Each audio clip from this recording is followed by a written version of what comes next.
$39.8 million guaranteed in the first 2 years. Skip, what is this? This deal's enormous, by the way, getting paid. What does this mean for Von, though? Obviously, Stephen A. Smith, somewhere yesterday, John Elway moaned when he read these numbers, especially $63 million guaranteed.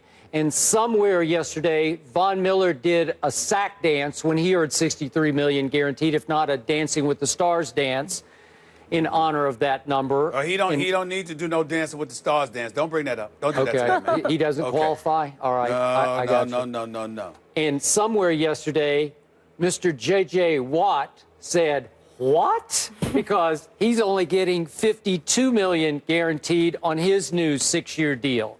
So he's stuck at 52, and now Fletcher Cox has more guaranteed money than anybody in the history of the National Football League who does not play quarterback. Wow. So what does it mean? Well, obviously, the Broncos are now up against it. It's double jeopardy because not only are the Broncos up against it with Von Miller, this will only exacerbate that situation, but I'm starting to wonder if the Eagles are going to be up against it with that number. I like Fletcher Cox a lot. Again, he plays with great passion. It seems like he's turned into a leader of that defense. But is he Reggie White? You remember Reggie White in Philly, Stephen A. Who doesn't remember the minister of defense? Some of our younger viewers might not, but this man, Reggie White, dominated football games from all positions across the defensive front, as Fletcher Cox does. He moves around, he can play tackle, he can play in. But his sacks are 5.5, 3, 4, and then last year, in his 4th year in the league, 9.5. The 9.5 sacks by Fletcher Cox last year ranked 17th in the National Football League. Reggie White, I think not. A very good player, you better believe it. Remember, they traded up in that draft in 2012 from 15 to 12 to take him. So he was the 12th overall pick. They traded with Seattle. Seattle took Bruce Irvin, who's more, as you know, an edge rusher, instead of sitting there and taking Fletcher Cox out of Mississippi State. I wasn't all that familiar with Fletcher Cox coming out of college. Vaguely, I saw him play a couple times, but he's not one who leaped off my TV screen. But now he starts to, but to the tune of $63 million. I just don't know. That's more obvious. I just pointed out J.J. Watt, but then Sue, or it's a shocking amount of money that I'm not sure he can live up to over the next.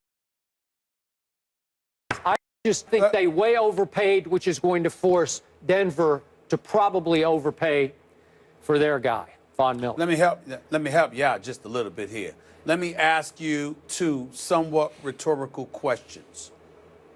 A, Skip Bayless, does winning matter? Sure. Point, right? Point number two, who's the reigning defending Super Bowl champions? Yes. Okay. Maybe Denver Broncos. Yes, well, we got not been winning a lot of football games. How about that? Thank you. How about that? Now, is that Chip Kelly's fault as opposed to Fletcher Cox's fault? We're not knocking Fletcher Cox by any stretch of the imagination. The dude can play some football. He can. Defensive tackle for the Philadelphia Eagles, shows up, appears to be an emotional leader as well, doesn't cheat the game, is effective, and playing for Chip Kelly, I have no doubt, since Chip Kelly seemed to pay little to no attention to his defense, since he was willing to put them on suicide watch by having them out on the field, That's correct. Innumerable point of time, or what have you. Fletcher Cox might end up being much, much better under Doug Peterson and the new regime. So when they come in, maybe he's a bit overpaid. The $55.55 million in guaranteed over the first 2 years, I get that. But at the same time, even though he might be a little overpaid, it doesn't negate the fact that Von Miller was lowballed. This is a Super Bowl champion. By the way, he had 11 sacks. By the way, he hasn't missed a game in 2 years. Okay, he's 27 years of age. He brings the heat. He's a constant disruptor. He's universally recognized as one of the elite linebackers in the game. He delivered big time. We all know that Denver's defense won that damn Super Bowl against Cam Newton. And when you take all of those things into consideration, if you are Von Miller, you deserve more than $39 million in guaranteed dollars. Now, it may not be $55 million like Fletcher Cox, but how about 45? How about 48? What's wrong with that? Particularly when you consider what he means to an elite defense that is largely, if not definitely, responsible for a Super Bowl title, and is coming back next year with the loss of Peyton Manning, with the loss of Brock Osweiler, with everyone still saying they're one of the favorites, specifically because of that defense led by him. Yeah. Von Miller was lowballed. We respect the hell out of John Elway. We know that as a former star Hall of Fame quarterback, that to become an executive, he has done an outstanding job. He's one of, if not the elite executive in the sport of football. He knows what he's doing, but that doesn't mean that everything that he's done is right to do. And giving Von Miller a contract where you're only guaranteeing him $39 million instead of more, when you damn well know he deserves more, speaks volumes. Fletcher Cox doesn't deserve the $55 million. Probably needs to come a little bit lower on the guarantee. But Von Miller definitely deserves more than what he was offered. I would sit there and say Fletcher Cox would deserve more in the range of 45 in guarantee. All right. And Von Miller would deserve about 48 to 50. Really? Okay. Yes. Here's why that's tricky. Yes. Here's why. Von Miller obviously had his greatest game in the greatest game, in a Super Bowl game. And he just flat out took it over and took Cam Newton in many ways out of the game. Flustered him and frustrated him and shook him up. But from game to game through a regular season, I don't always see Von Miller play his hardest. I don't always see him have huge impact on games. And I disagree. But he's not great against the run. So he's a little smallish to me, a little bit undersized, but incredibly quick and incredibly powerful and very savvy, slippery. But my point is, Fletcher Cox is more versatile because he'll split his snaps between tackle and end. He can be the anchor of the defense. But he's on the line.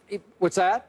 He's on the line. No, he's a bigger, buffier defensive tackle. But Von Miller will put a hand down occasionally. He'll rush off the edge. I mean, I consider him a defensive end type, even though he's listed as a linebacker. But what I'm saying is, he's not a run breaker. You know, he's not going to stuff the run for you. There's certain things he does much better. He does one thing that's very valuable, much better than Fletcher Cox ever will. He rushes the passer. So you got me there. You got me there. But as far as being the leader of the defense, the anchor of the defensive front, he's never going to be that guy. But Skip, pause for a second, bro, and listen to your words here. And I'm not trying to be sacrilegious here and compare Von Miller to Lawrence Taylor. But my God, Skip, when people talked about Von Miller, what do they say when they used to talk about LT? It was the fact that this dude was coming for the quarterback. You literally petrified defenses. Where's he at? I have to find him. We have to find him. Keep him away from my quarterback. Oh, my Lord, when we drop back to pass, where is he? Because this guy is coming for our guy. Who's the person they say about that in the modern day era? They say that about J.J. Watt. They do. They say that about Von Miller. Yeah, Von Miller is coming. Okay, I got it. He's coming. The defense, I'm sorry, the offensive coordinator is afraid. The quarterback is afraid of Von Miller. But I don't know that he strikes fear as in Lawrence Taylor would hurt quarterbacks. He would break Joe Theismann's leg, compound fracture. You know, yeah, but wait a minute. I've seen plenty of hits. I've seen plenty of tackles, you know, Lawrence Taylor made. Yeah, the Joe Theismann tackle was a freak accident. You know that. It wasn't like he targeted him, meant to. He just twisted his body. It wasn't that Lawrence Taylor was going to hurt you. It's that he was going to get to you. Lawrence Taylor always got to you. Von Miller gets at you, man. And that's something to be said for that. He's not there to be some run stopper. He is there to completely obliterate your passing game because of fear. He strikes in a quarterback and an offensive coordinator to get to the quarterback. You can't emphasize enough how valuable that is to a defense. Get that man his damn money. Well, give that man his money. Now you have to give him $39 million. You have to give him $63 million guaranteed. No. That's what you have to do. No, you don't. Why not? No. I'm saying to you, Von Miller, I would say to you, he deserves, split the difference. I'd say to you that he deserves about $50 million in Why? guarantees. I thought you just made the case that he's more valuable as a pass rusher than Fletcher Cox. No, yeah, but I'm saying that Fletcher Cox didn't deserve the $55.55 million in guarantees Well, over that's the where first the market 2 years. just got set. No. I'm saying he doesn't. I'm saying to you that he didn't deserve that much. If you're asking me what they I deserve, agree. They way overpaid Fletcher Cox. I'm saying to you that I think he got a little overpaid, and his range is more 45 to 47. I think Von Miller is more 50. Is more in the 50 range. Do you really he think doesn't Von's deserve gonna 39 million. Hear that today? Do you think he'll accept that? Von's not going to accept what you just said. Let me tell you something right now. Let them tell you what they want to tell you. At the end of the day, if they come to you and they give you $50 million in guarantees and nobody else is offering you $50 million in guarantees, you'll learn to like the $50 million. Maybe. You don't get what you deserve, you get Or what you negotiate. maybe you learn to like missing camp practice while you hold out, too. Well, he could hold out and lose some money, but what I'm saying is that at the end of the day, what you want to do is you want to be respected. You want to make sure that the offer is respectable, that the offer speaks to an acknowledgement of your contribution. There is a respectable offer, there is a really good offer, and then there are offers that are insulting because it literally diminishes your value. You don't go to a Von Miller and diminish his value. You make sure you at least respect them. Leverage is a beautiful thing. The Eagles not afraid to spend money, though, guys. By signing Cox, they've committed to $280 million in contracts since January 1st. To put that in perspective, that's double the second highest spending team, the Giants. So, Philly making it rain. Coming up, LeBron and Kyrie were in the 40-40 club last night, but which player was more instrumental in the win? Stay tuned.